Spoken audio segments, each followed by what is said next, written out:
Cloud9 taking on BTK. It's all or nothing. And a chance at a reverse sweep. Who would have thought it? The BTK has been able to push on forward. Hoon meditating, laying on the couch. He knew the entire time. And right now, both sides at equal footing, a chance to claim that crown for North America. All right, so do you think if BTK wins, Hoon will get up? Do we think he will get up if BTK wins? Or will he'll just close his eyes and go to sleep at that point? He's like, all right, it's finally time to rest. Coming into this game, though, looking at the drafts, I'm wondering, it already looks like it's getting pretty aggressive early on, and it does look like Shark is going to take the Gatad and Fried Chicken with that Cho and the XP. Yeah, and Shark, we do have a little bit of a CC going on to Mark Cutie. He's going to dash himself to safety. Yeah, going to go back to safety. I mean, there's a lot of sustainability for the Bloodthirsty Kings. And yeah, you are right on the money with Shark, right? He ran this Gatot in the roam position. And again, we're going to see Chicken on this Cho. He's going to be paired up against Nass on the Ruby.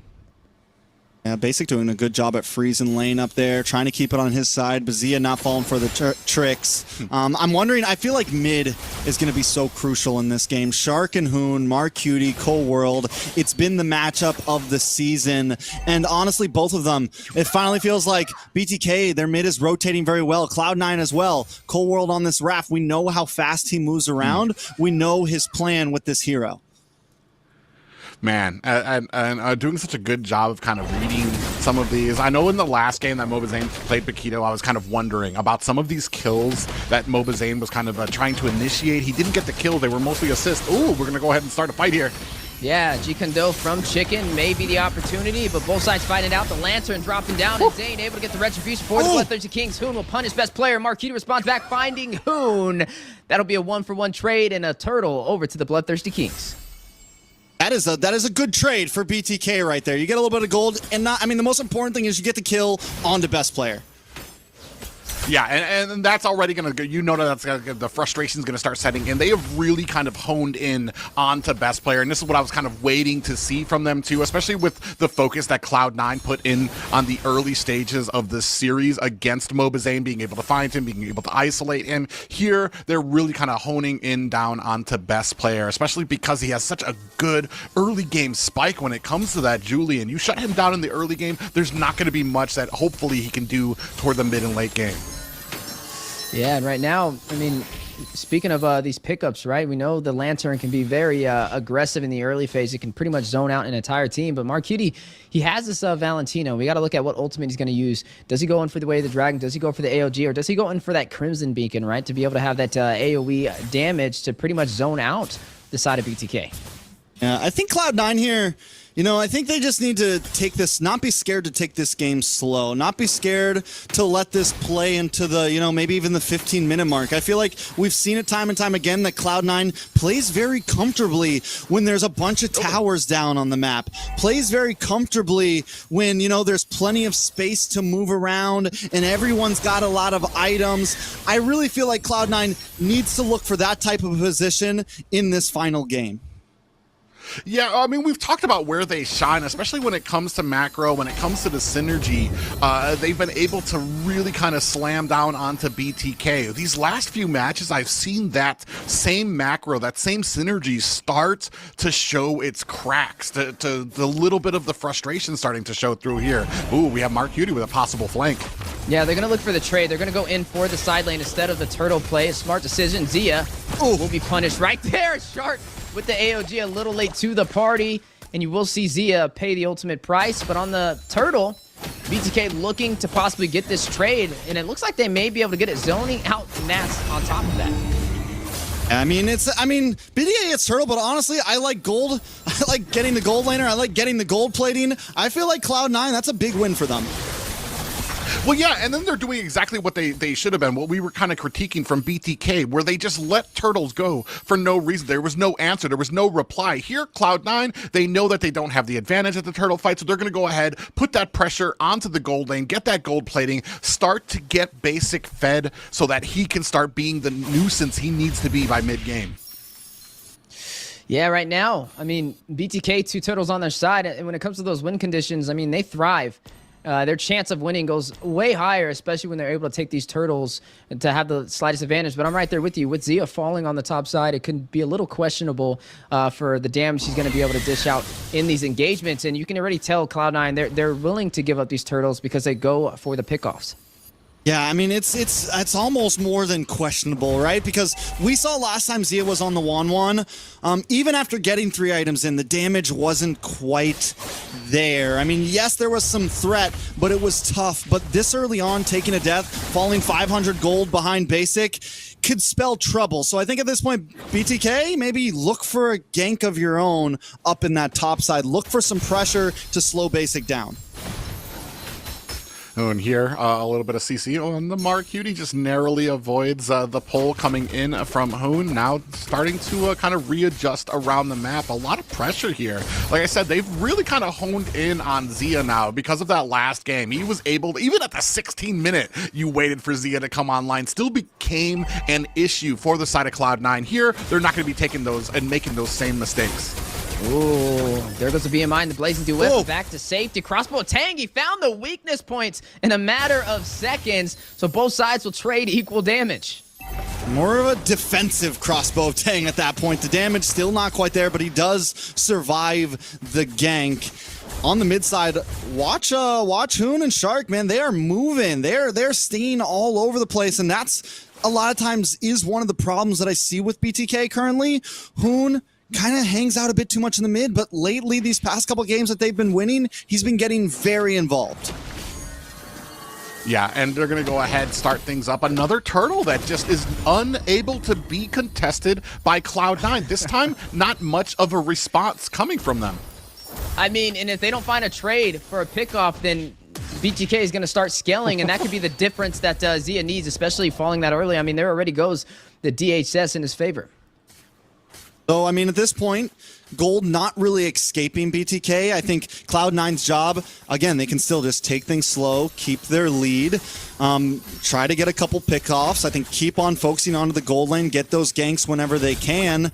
And outside of that, I like their late game, man. They've got the Rafaela, who's going to heal more and more. They have this Claude, who's going to be moving more and more, outputting more and more damage. I do feel like they're in a comfy position right now.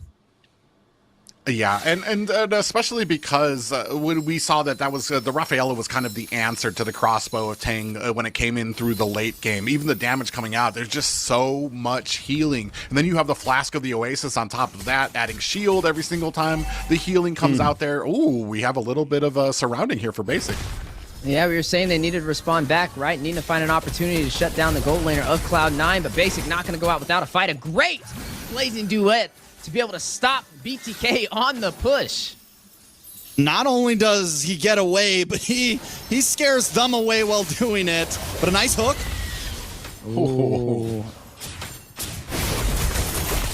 More damage, Able to top connect, side. a little bit more damage. Oh my goodness, a double decondo AOD with the follow-up and the crossbow Tang. The finesse on the way. Basic will fall, but Zia may be punished. Best player able to shut him down. Shark needing to get back to safety. Hit with the I'm offended. Zane with the heavy left punch takes out Cold World. Best player gets the double. Finding Shark. Now 3-1 on the top side. Now 2-3 on the top side. And Zane and Hoon left to defend.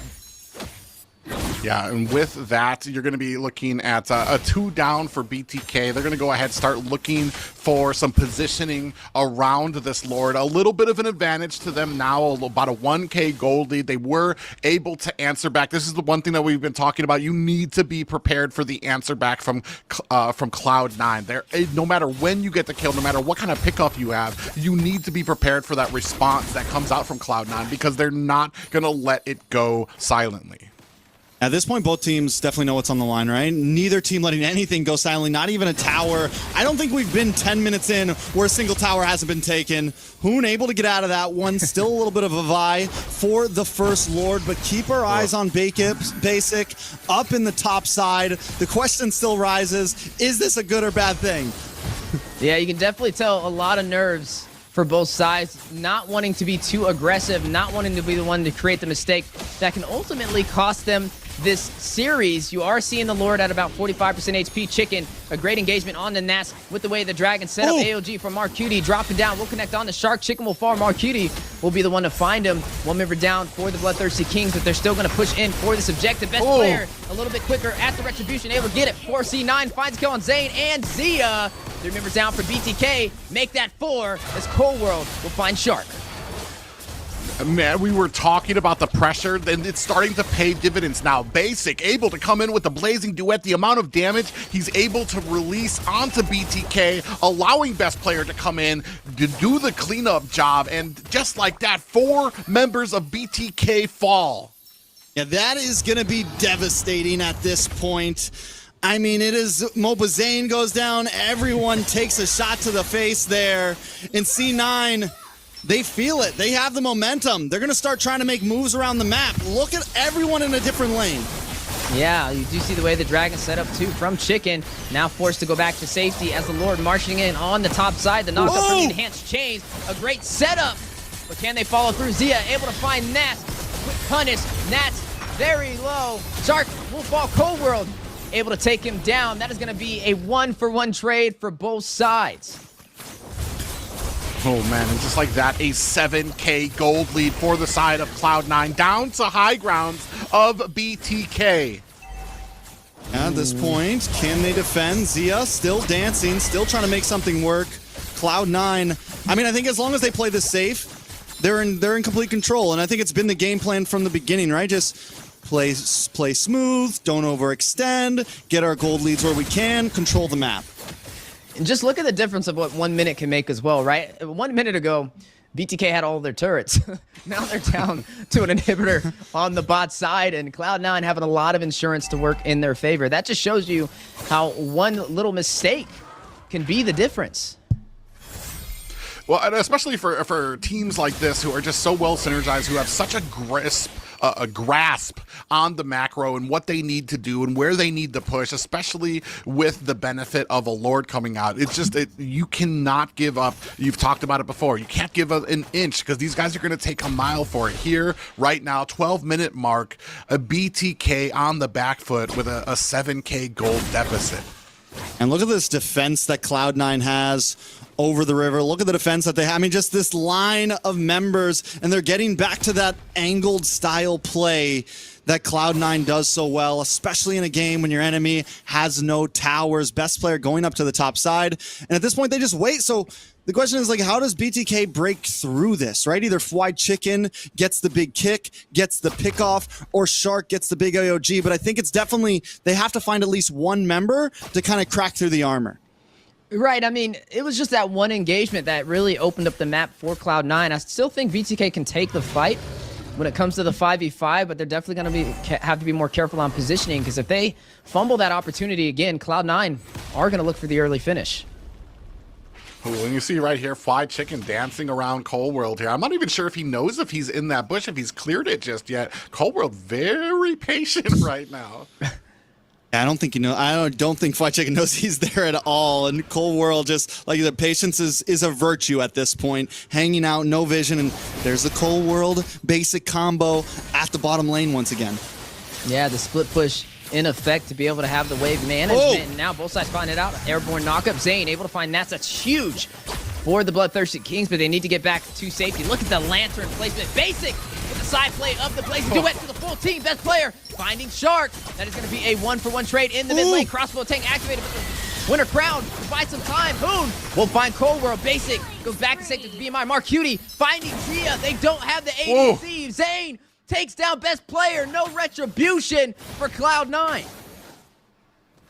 3-for-2 trade over to BTK. Feeling good. I mean, they're starting to trade blows. BTK finally starting to being willing to take these fights and handling them well. Cloud9 as well, though. Marcuti helped to save that position by getting rid of Zia.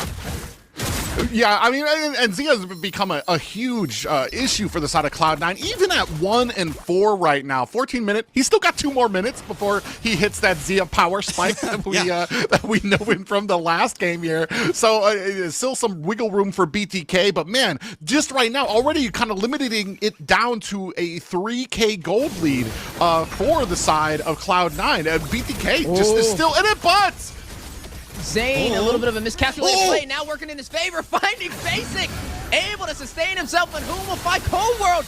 Did he just turn this around?